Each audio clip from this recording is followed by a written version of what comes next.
Finally, we've got the questions being asked in the press conference to Enzo Maresca. What a press conference this was. And this is a perfect segue into this video, which is the Chelsea versus Wolves match preview, where we finally get to analyse what Maresca has to say on the most important things that the entire Chelsea fan base are on about right now, which is rotation, the quality of player, why is it we do it, can the players hack playing all the time? Can they not? Everything was asked. So to the journalists that were in attendance today, well done. You've finally done your jobs. Congratulations, finally. Can you please do that every single press conference? That would be lovely jubbly, right? We got fantastic analysis from Enzo Maresca today.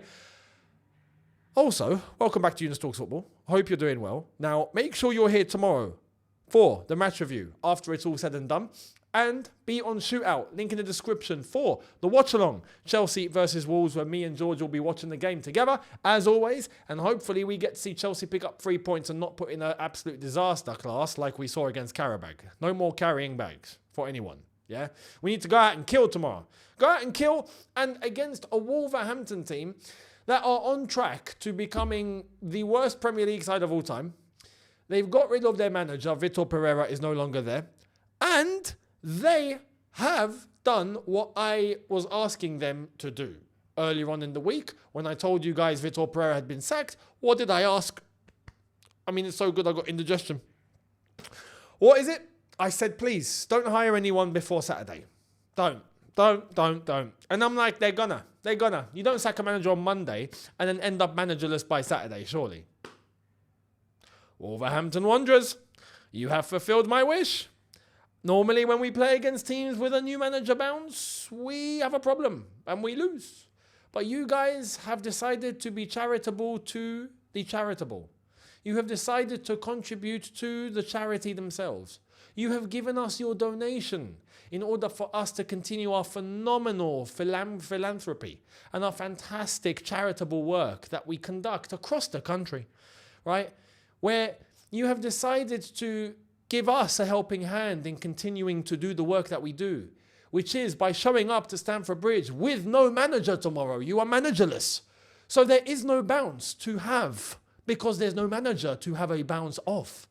So Wolves, thank you very much. I swear we better not lose. I'm just saying. We better not flipping lose. Listen. This is the moment where I wish I had Matisse's second cam. Big up, Matisse. Salute to you, bro. But you know where he has this thing where he's got the second cam and he just decides to have a little moment with you. I'm going to have a moment with you guys, yeah? Listen, I've just illustrated every single thing that has gone our way why we absolutely have to, must win tomorrow. If we don't win tomorrow, I am coming for some heads. I am... I'm sorry. On track to becoming the worst Premier League team of all time. They are showing up with no manager. They are bottom of the league. I refuse. And I refute. Yeah? You can get religious up in here. I refute. And I rebuke. And all the words that we can use that start with E-R-R-E. So much so I'm getting confused with the spelling. Yeah? And I got a B in GCSE in English. I'm 3 marks away from an A. So just like I was with maths. My grades could have been looking absolutely just elite. Anyway, we have everything that goes our way. We can absolutely not win tomorrow. No. So, bringing it back to type, Enzo Maresca, in the press conference, was asked about the big elephant in the room. Rotation, right? Now, I gave you my video yesterday explaining what I think in terms of the whole rotation. Now, we've got people on both ends of the spectrum. Right? Some that see absolutely no problem with anything whatsoever. And I'm like, nah, mate, that's not being real, right? Some of the things that Enzo Maresca, in terms of his decisions on who is playing where, specifically positioning, is my issue. And I believe that is clear for everyone to see. But at the same time, there are also other people that are only looking at this thinking, nah, we're only rotating just to get the value of each player up. That's it. Like, this is where things get extreme, and this is where things get delusional, right? Yes, that plays a part, but that plays a part for everyone in the modern game. I say specifically for Chelsea, a little bit more than others. Why? Because we're limited. We've got a UEFA settlement. We can't go above a certain cap in terms of making profit. We are going to sell players. Everyone knows that. That is public information. In order for us to go out and buy next summer, we have to sell. We know this. But that's not the main driver here. The main driver is clear. Even on a footballing level, Maresca himself actually explained it, and he explained it with reasoning that clearly shows that it's his personal opinion as well. Yes, we know that this is what the club want. We absolutely know this is what the club want, what the owners want, the directors want. We know this. But to try and make it look like, no, Maresca's got his hands tied behind his back and he just doesn't agree whatsoever, and he's just like, oh no, I must say this, I must execute this, if not, I'm going to get my head chopped off. No. Untrue. He sees it the same. And he's proven today in the press conference, even giving acknowledgement to his own career and how it was before. And what he said was exactly what I said in my video yesterday. And I think that is correct. Football's not the same as it was 20 years ago. People need to come out of this dinosaur thinking and be honest, right? That the football has changed. It has become faster, stronger, more physical. There are more games. The amount of games that is being crammed into the calendar now didn't exist 15, 20 years ago. 15, 20 years ago, you'd have 38 Premier League matches. You'd have European fixtures. And you'd have the cup competitions.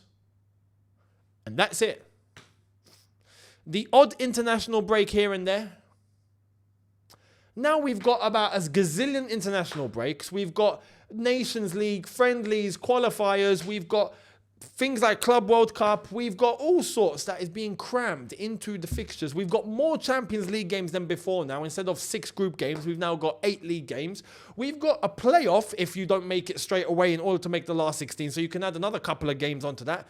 We got to be honest here. And I have to be fair. This is what I said yesterday. Players are not as strong as they used to be either. I don't know if there's something in the water. I don't know if there's something in the mentality. I don't know. But I think it's a combination of everything. I think players don't train as hard as players used to before, even though the demand is higher. I think the only one that really sets that example is a player like Cristiano Ronaldo, where you can just see he puts his life into his efforts, his training, his recovery. Realistically, if we're being honest, how players used to run back in the day, everyone used to just make sure that they go out and give absolutely everything, week in, week out. It was evident. Now, yeah, you can see people become softer. People become softer. And that is a knock-on effect to everybody. That plays a part because you're not doing to your body what your body needs in order to hack the volume. There's only a few players that really come out of this crazy schedule like this and are able to stay fit. Why? Because they constantly look after themselves. Now, that's personal preference. That's personal choice. How serious of a professional are you? You know? If not, your body will break down. Or you're unlucky and you're just injury prone and your body just can't hack professional football. That's just as simple as that. But it's changed. So what Maresca said in the press conference, he is correct. But there are other things. For example, with Esteval. Esteval's absolutely ready to start. Great to hear. Well, why can't he play every week then? Because he's adapting. He's adapting, and he's adapting because the English weather is cold. Like, okay, I get what you're saying, but no.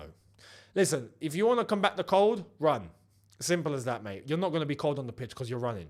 If you'll be cold on the bench, if you're sitting doing nothing, yeah, you'll be cold there, mate. You know?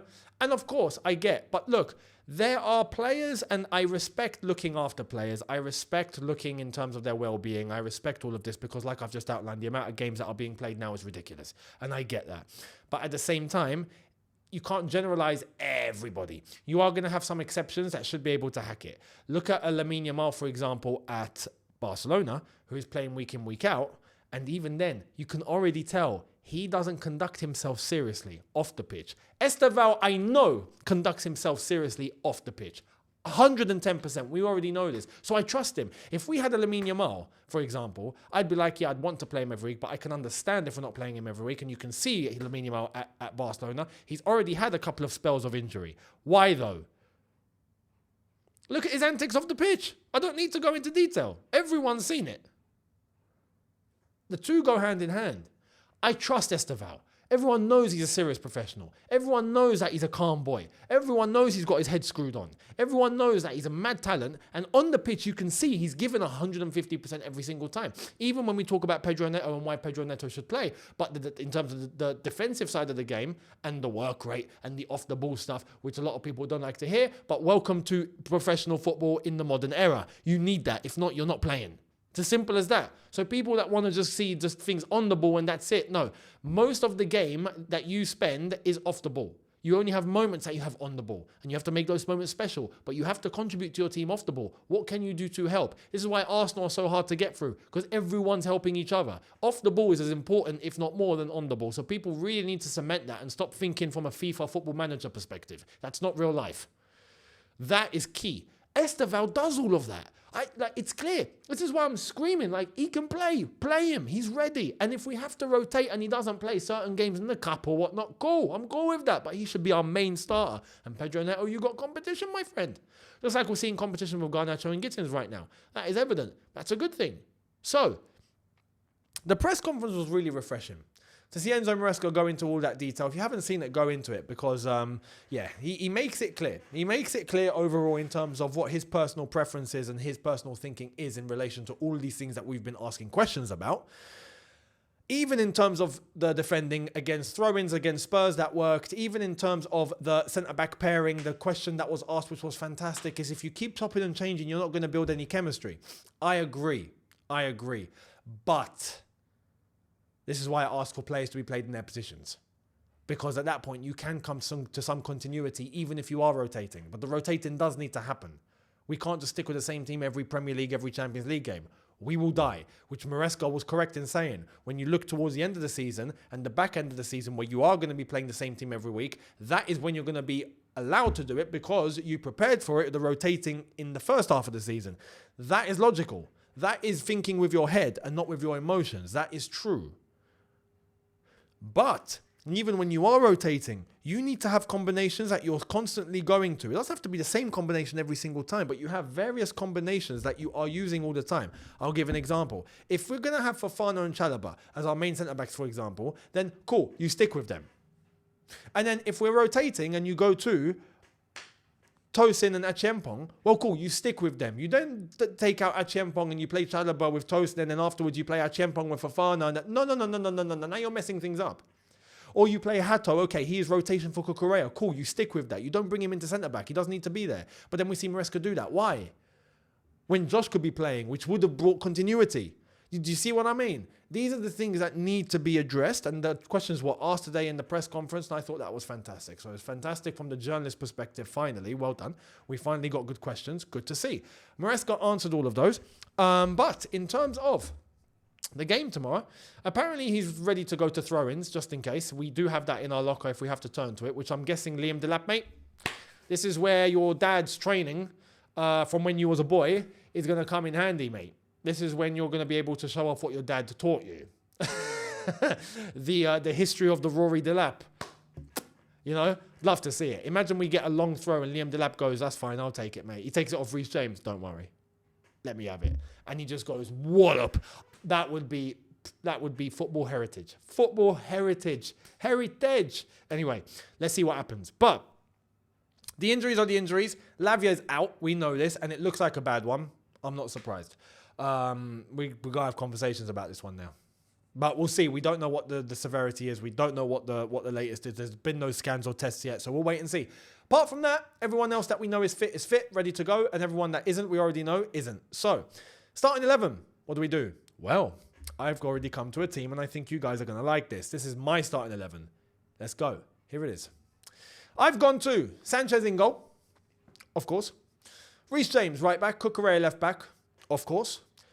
I've gone with the same centre-back pairing that we played against Tottenham. Now, this is a chance to actually have a centre-back pairing that we can stick with. Fofana was outstanding against Tottenham, and he's just come back from the A&E room. So if he is fit and ready to play and ready to go, and he's ready to stick with it, and his body's going to let him, then great. Just play like that again, mate, and we might actually have our right centre-back that we bought for 70 million back properly. That would be fantastic. Play him alongside Trev, who we saw against Spurs as well. Both of them played fantastic. Both of them play again. Let us build a combination now that we might actually be able to stick with, as long as Fofana can stay fit. Fingers crossed he does. So I would stick with that. That is my back four. And I feel relatively secure in relation to that back four. Hopefully they do the job. Midfield, Caicedo, Enzo. Absolutely. Now the rest kind of picks itself. This is actually a really easy team to pick for me. And it's so well balanced, and it's got everything that we need. And I'm really happy in terms of the positioning and everyone and where they are. We've got the midfield of Caicedo, Enzo, João Pedro in the 10, just ahead of them. He's got Liam Delap in front of him now, and not Tyreek George. And we've got Garnacho on the left, who is killing it. He's scoring goals, except for the shot that he took out and went for a throw. And we've got Esteban on the right. That, for me, is cooking. It makes so much sense, doesn't it? Do you like it? Let me know down below. Do you like this team? Let me know. I'd love to hear it. But I don't need to go into anything else. I think this is clear. And I think there's a lot of balance. I think João Pedro in this position is where he wants to play, where he can play, and he's supported by actual personnel around him that are going to contribute heavily as proper first-team players. He's got Caicedo next to him, behind him. Enzo behind him. I'm saying next to him. Behind him. Enzo might, in fact, even move forward from time to time to combine with him, but he's got Liam Delap in front of him now to disturb defenders and hope generate some space for João Pedro. He's got Esteban to link up with on that right-hand side, who can interchange with him as well and cause loads of havoc by coming central, and we have João Pedro that can shift with him and create a bit of a bond there. We've got Garnacho, who's on a little bit of form now. He's playing and he's scoring like we saw in the last game. And Liam Delap, I want to see a good game from, and hopefully a throw. That is it. I think there's so much here that can get the job done. So for me, ladies and gentlemen, this is my starting 11. Now, predictions. What did I say on shootout? I went 2-0, didn't I? I think I went 2-0. I want to say 3, but I don't want to get too cocky, because that normally doesn't end well. And I don't want to say Wolves score. I want to say we get a clean sheet. It's Wolves. They are in the mud. Not in the mud. They are beneath the grave. You know, like when you have a grave, but then like they can dig further and find old graves that are like even further down. They're like ancient, because they've just sunk even more over time, over like hundreds of years. That's Wolves. They're there. So I'm going to be sensible, and I'm going to say 2-0. 2-0 Chelsea. We better not concede, and we better not win. Not even that. We better win. A draw is unacceptable. We better win. We better win. So, let me know your thoughts down below. What are your predictions, your teams? I'd love to hear it. Let me know down below. Much appreciated in the comment section. Like I've said, I'll be here I'll be on Shootout for the watch along. Join us over on Shootout. Make sure you subscribe for all the content over there. We've got Premier League predictions that came out today as well. So go and join the debate and give us your predictions and your scores over there. Much appreciated. Be there for the watch along tomorrow, and be here for the match review after it's all said and done. So I'll catch you then. Look after yourself. Subscribe. Notification bell on. See you tomorrow. Take care and peace.